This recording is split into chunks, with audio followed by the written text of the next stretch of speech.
vu des coéquipiers à moi d'autres nationalités utiliser des produits de récupération qui sont interdits en France. Les tests antidopage ont beaucoup évolué dans le handball entre la fin des années 90 et ma fin de carrière, c'est-à-dire la fin des années 2010.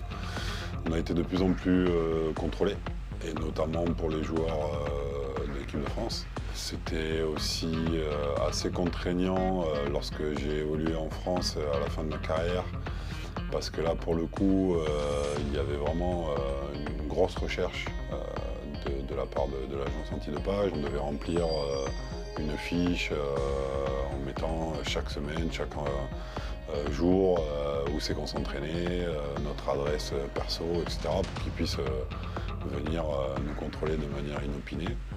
Et finalement, tout ça a évolué parce qu'on en a fait la demande, et après ça a été de moins en moins contraignant. Mais il y avait quand même des tests assez fréquents, notamment dans les clubs. Mais bon, je pense qu'on a été beaucoup contrôlés, et il n'y a pas eu de cas. Donc j'ai envie de dire que le handball français se porte bien par rapport à cette question-là. Je pense que chez les filles comme chez les garçons, on a de très bons résultats, et on en a suffisamment pour ne pas être tenté de vouloir tricher.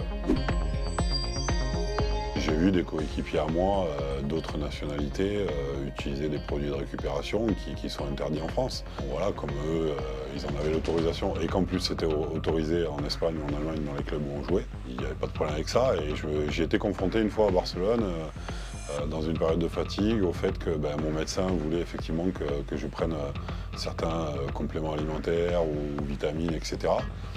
Et j'étais obligé, entre guillemets, de demander à mon médecin de l'équipe de France avant de pouvoir prendre ces produits-là, parce que je voulais pas être positif quand j'allais avec l'équipe de France. Et c'est vrai que il est arrivé qu'on me propose quelque chose, que je demande, qu'on me dise que non, c'était sur la liste en France et qu'il fallait surtout pas en prendre.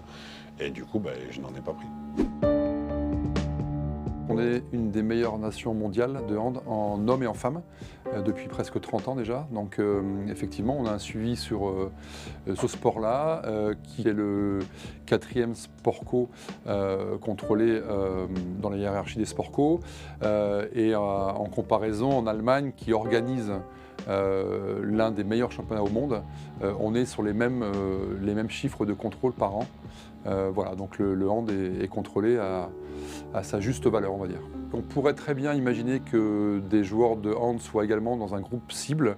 Le choix n'est pas celui-là. Le choix est de dire que les clubs ont obligation d'envoyer leur planning chaque semaine d'entraînement, ce qui permet pour nous de savoir de les localiser, savoir quand ils sont en déplacement où ils sont, quand ils sont à domicile, dans quel gymnase ils s'entraînent, dans quel hôtel ils résident.